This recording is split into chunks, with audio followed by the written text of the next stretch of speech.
Sebenarnya kita itu punya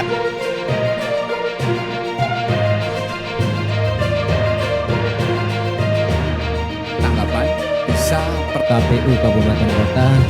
Kalau dia pakai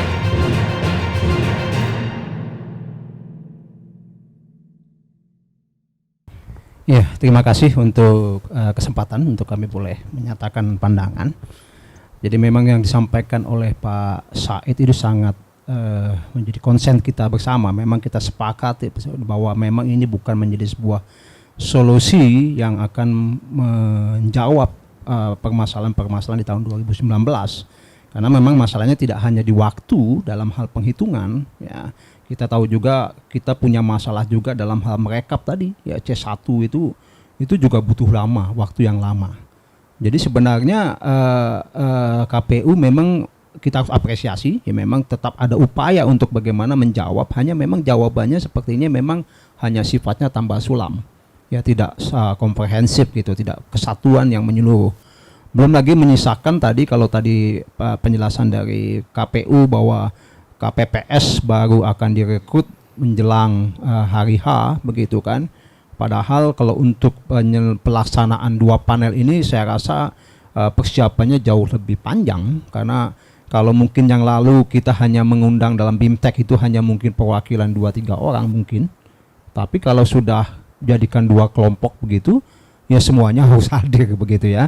Karena tidak boleh hanya parsial pelatihannya. Dan itu tentu akan panjang ya. Tadi permasalahannya bukan hanya di perekrutan Pak Said ya, tapi juga sekaligus dalam pelatihan para KPPS ini menyisakan pertanyaan bagaimana menjawab solusi tersebut ya. Tentu itu akan juga terkait dengan dana operasional dan seterusnya, karena BIMTEK-nya akan menjadi lebih panjang.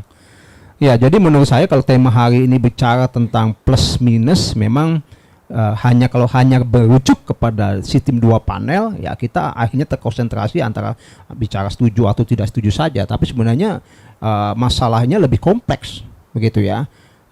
Terus terang saya menyambut baik juga, saya mendengar, ini baru dengar atau enggak nanti tolong dikonfirmasi oleh KPU, bahwa nanti di dalam proses penghitungan akan ada yang namanya Sirekap gitu ya. Ada sebuah aplikasi sistem informasi rekapitulasi yang akan dimanfaatkan. Sejauh mana itu nanti aplikasinya tentu kita berharap ya, karena memang dalam proses pendaftaran kita juga sekarang sudah dibantu dengan SIPO dan seterusnya, itu juga cukup membantu. Jadi itu bisa mengcover, karena dalam proses penghitungan kayak tadi masalahnya kan tidak hanya menghitungnya, membuka kotak tadi, tapi bagaimana menggandakan C1 dan seterusnya itu menjadi masalah juga begitu. Itu yang lama malah sebenarnya. Ya semua butuh tanda tangan, semua harus betul. Jadi kehati-hatian itu yang akhirnya membuat waktu berlama. Nah, kalau tadi kita dengar bahwa akan ada perpanjangan waktu juga, itu juga menyisakan persoalan, karena semakin panjang masa perhitungan akan membuka celah. Bukan berasumsi, tapi memang itu faktanya bahwa akan terjadi kecurangan-kecurangan di sana, ya kan, bahwa kalau diperpanjang seperti apa begitu. Jadi kalau dari hemat saya memang kalau hanya kita bicara tentang 1 panel atau 2 panel, itu sebenarnya tidak menyelesaikan permasalahan dalam penghitungan di KPU nanti di PPS, TPS nanti di tahun 2024. Tapi saya malah mau mengajak kepada kita semua ya, mudah-mudahan dari forum ini kita bisa mengusulkan begitu ya, seperti yang pernah mungkin dibahas tahun 2021 kalau tidak salah. Waktu itu KPU pernah menyodorkan ide untuk bagaimana pelaksanaan menggunakan e-voting misalnya. Itu mungkin jauh lebih menantang ya saya rasa, karena sekarang sudah arahnya digitalisasi ya kan, dan sudah dipakai oleh banyak negara-negara demokrasi. Kalau tidak salah sekarang sudah ada 34 negara demokrasi yang sudah menggunakan secara seperti e-voting ya. Walaupun kita tahu memang Indonesia punya kearifan lokal, dalam arti punya ragam masalah yang tidak sama dengan negara-negara maju atau negara, tapi kan kita mungkin bisa memulainya ya. Kalau kita belajar dari India yang juga adalah negara yang besar juga penduduknya, mereka sekarang sudah berhasil bisa melaksanakan dengan menggunakan e-voting ya, dan itu 3 kali pemilu mereka baru bisa menghasilkan secara menyeluruh. Jadi pertama mungkin mereka melihat pemetaan mana-mana saja daerah yang bisa mampu melakukan e-voting dan mana yang tidak, lalu mereka bisa menggunakan sistem hybrid begitu, sampai pada akhirnya pemilu ketiga akhirnya mereka bisa setelah 3 kali pemilu akhirnya bisa melakukan secara menyeluruh. Kalau saya lebih tertarik untuk mengusulkan itu ya, ketimbang kita hanya membicarakan 1 panel atau 2 panel, karena memang sebenarnya itu tidak menyelesaikan masalah. Ya, walaupun dalam simulasi kemarin yang saya dengar ya dilakukan di Sumatera Selatan, yaitu di Palembang, katanya bisa lebih singkat, begitu ya. Tetapi itu kan di Palembang, tentu kita lain lagi bicaranya nanti di lain daerah seperti apa, begitu. Jadi pandangan saya seperti itu ya. Kalau memang tema kita hari ini bicara tentang 2 panel, ya kalau antara setuju dan tidak setuju ya tentu kita lebih mendorong untuk melakukan ini dengan baik, ya kan, tentu dengan pertimbangan-pertimbangan tadi. Tapi sebenarnya ini tidak menyelesaikan masalah buat saya. Ya, terima kasih, Pak Agus. Artinya kalau tadi yang disampaikan menggunakan voting, apakah lingkungan kita di Indonesia itu sudah mencakup itu atau? Saya rasa sudah mencakup karena kita di negara Indonesia sudah dianggap sebagai negara yang punya basis digitalisasi. Ditunjukkan dengan berbagai banyak data yang menunjukkan bahwa kita sudah pengguna internet yang cukup besar.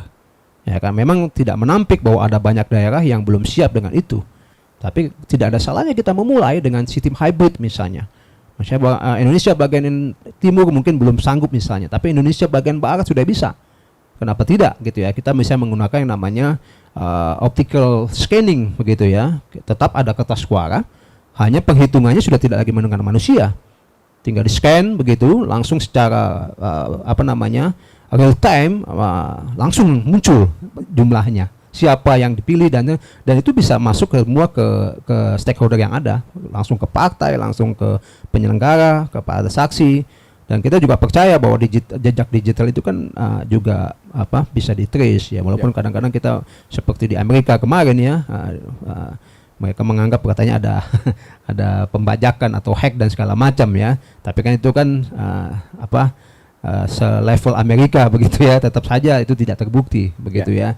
Jadi kalau menurut saya di Indonesia memang kalau kita bicara saat ini tidak menyeluruh kita bisa melakukannya ya, tetapi kita akan banyak menghemat biaya untuk 2 atau 3 kali pemilu mendatang. Kalau di pemilu pertama mungkin kita akan banyak masalah mungkin dalam hal adaptasi, mengadakan peralatan, tetapi kan itu bisa disiasati dengan menggabungkan beberapa TPS. Kalau kita bicara cost begitu ya, menggabungkan 1 atau 2 TPS atau 3 TPS, karena memang real time itu jauh lebih cepat menggunakan option scanning begitu, optical scanning maksud saya. Itu jauh lebih cepat. Ya, jadi 1 TPS bisa mengambil 1.000 atau 1.500 pemilih voter, kalau dibandingkan dengan kita yang hanya 1 TPS bisa mengambil 400 ya, karena perhitungannya pertimbangannya karena masalah penghitungan.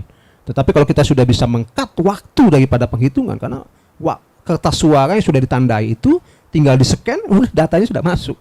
Ya kan? Sebenarnya kalau kita melihat proses ujian sekarang untuk SBMPTN ya kan, itu pun kan kita sudah mulai menggunakan berbasiskan komputer begitu kan. Sebenarnya kita nggak gagap dengan teknologi itu. Hanya saya tidak tahu di mana permasalahannya, karena waktu KPU itu mengusulkan sebenarnya juga sudah didukung oleh Kemenkominfo ya kan. Tapi nggak tahu apakah di legislatif apa di mana yang problem, karena setelah itu saya tidak mendengar lagi itu dibicarakan, tapi akhirnya kembali kepada cara 2019, cara konvensional. Ya gitu bagus. Baik, terima kasih.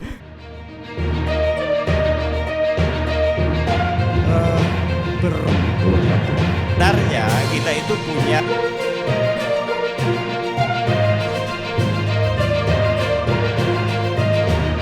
Tanggapan bisa KPU Kabupaten Kota Kalau dia pakai